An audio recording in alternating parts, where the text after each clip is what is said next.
And 4 teams will go in search of the 2 remaining semi-final spots when the penultimate set of matches in the preliminary round of the Jamaica Women's Premier League takes place on Saturday. Christopher Scott has our preview. Cavalier and Wi-Fi United from Zone A and Los Perfectos and Federal United from Zone B will be looking to join Arnett Gardens and defending champions Fraser's Whip in the last 4 of the Jamaica Women's Premier League in 2 weeks. Cavalier, who sits second in Zone A with 15 points, will play host to leaders Arnett Gardens at the Alpha Boys Institute.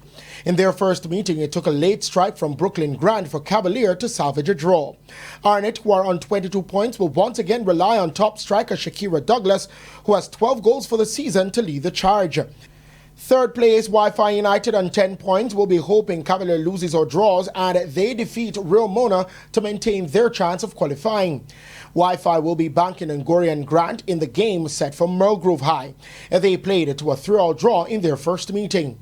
The zone's other match will see Proven Girls hosting last place UA Women at the Express Sports Complex in St. Thomas.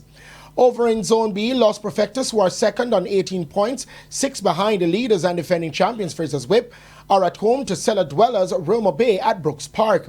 They will be looking to repeat their first round 3-0 win to book the spot in the semi-final. Los Perfectos will be led by veteran Venicia Reed, who has 13 goals. Federal United, who are third on 12 points, will have to beat Springers United at the Prison Oval and hope that Los Perfectos loses if they are to harbor a chance of making the top 4.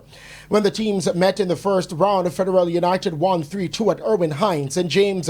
Champions of Fraser's Whip will be hoping to make it 9 straight when they travel to Malgully to face the hosts at the Malgully Community Centre. They will be led by the league's leading striker Christina Salmon, who has 18 goals. They will look to repeat the 11-0 first round win over Malgully.